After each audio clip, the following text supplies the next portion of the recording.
કોઈને આપીશ તો સાલારના એટલે કે જામનગર સંસદીય ક્ષેત્રના સર્વે નાગરિકોને અને પાર્ટીના સર્વે કાર્યકર્તાઓ જેમને રાત દિવસ એક કરી અને જે ભારતીય જનતા પાર્ટીના સમર્થકો છે એમને પણ જેમને રાત દિવસ એક કરી અને ખૂબ જ કપરી પરિસ્થિતિમાં ખૂબ જ ચેલેન્જિંગ પરિસ્થિતિમાં જેમને આ પરિણામ શક્ય કર્યું છે એમને સાચા અર્થમાં આ જીતનો શ્રેય આપીશ અને હૃદયપૂર્વક આ તમામ એ નાગરિકો હોય કે કાર્યકર્તાઓ હોય સમર્થકો હોય એમને વંદન કરી અને એમનો હૃદયપૂર્વક આભાર વ્યક્ત કરીશ કે તમારા લીધે આ જીત શક્ય થઈ છે કારણ કે ખૂબ જ સંઘર્ષમય પરિસ્થિતિમાં તમે આ પરિણામ શક્ય કર્યું છે સમગ્ર સંસદીય ક્ષેત્રની ફરીથી એક વખત મોદી સાહેબના નેતૃત્વમાં જે નોંધ તમે અત્યારે દિલ્હી સુધી કરાવી છે એ બદલ આપ સૌને વંદન કરી આપનો આભાર વ્યક્ત કરું છું.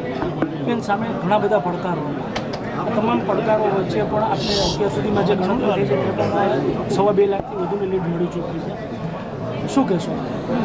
મેં પહેલાં કીધું એમ આ નાગરિકો કાર્યકર્તાઓ સમર્થકોની મહેનતનું પરિણામ છે, એમના વિશ્વાસનું પરિણામ છે અને ક્યાંક હું જે હંમેશાથી એક વિશ્વાસ મને હતો એ વિશ્વાસનું પણ ક્યાંક પરિણામ છે કારણ કે હાલારના જે નાગરિકો છે એ ખૂબ જ જાગૃત આખો એકબીજા સાથે જોડાયેલો આપણો આખો આ પરિવાર છે અને મને ખાતરી હતી કે આ જ પ્રકારનું પરિણામ આપણા સર્વે જાગૃત નાગરિકો ક્યાંક શક્ય કરશે, સર્વે કાર્યકર્તાઓ શક્ય કરાવશે, સમર્થકો શક્ય કરાવશે અને મને એવું પણ લાગે છે કે આ જે પરિણામ છે એ આપણી સમરસતાનું પરિણામ છે, આપણી એકતાનું પરિણામ છે.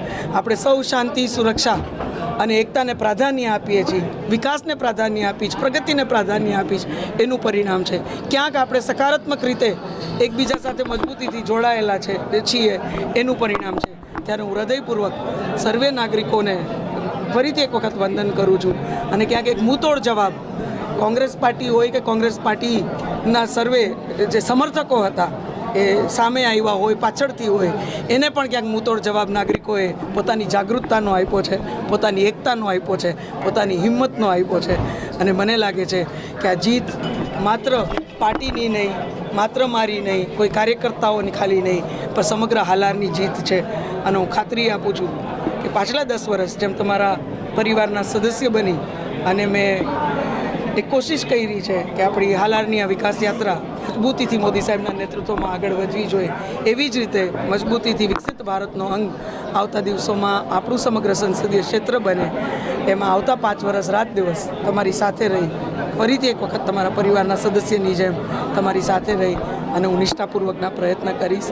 આટલું જ કંઈ પુનઃ આપ સૌને વંદન સાથે આપ સૌનો ખૂબ ખૂબ આભાર વ્યક્ત કરું છું.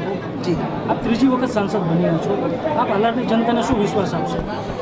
મેં કીધું એમ પાછલા 10 વર્ષે મેં એક પ્રયત્ન કર્યા છે અને એ જ વિશ્વાસને લીધે કદાચ આજે આ પરિણામ શક્ય થયું છે.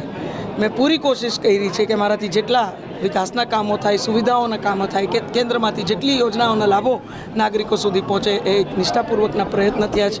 ઇન્ફ્રાસ્ટ્રક્ચર આખું ઓવરઓલ આપણા ક્ષેત્રમાં થયું છે. ત્યારે મોદી સાહેબનો જે વિકસિત ભારતનો સંકલ્પ છે એમાં આવતા દિવસોમાં આપણું સમગ્ર હાલાર એટલે કે જામનગર દ્વારકા સંસદીય ક્ષેત્ર મજબૂતીથી જોડાય અને પાછલા 10 વર્ષમાં થયા એનાથી પણ વધુ કામો આવતા 5 વર્ષમાં થાય એ પ્રકારના મારા નિષ્ઠાપૂર્વકના પ્રયત્ન હશે. સૌથી પહેલું પ્રાધાન્ય મારું જો આ સમગ્ર ક્ષેત્રમાં કોઈ હશે તો એ હશે આપણી સમરસતા, આપણી એકતા અને આપણી સુરક્ષા. કારણ કે હું માનું છું પ્રગતિના કોઈ મજબૂત પાયાઓ હોય તો આ 3 વસ્તુઓ છે અને એનું જ પરિણામ ક્યાંક નાગરિકોએ જ્યારે આપ્યું હોય ત્યારે એને પણ હું હંમેશા પ્રાધાન્ય આપીશ. ફરીથી આપ સૌને વંદન સાથે આપ સૌનો હૃદયપૂર્વક ખૂબ ખૂબ આભાર વ્યક્ત કરું. Thank you. Thank you.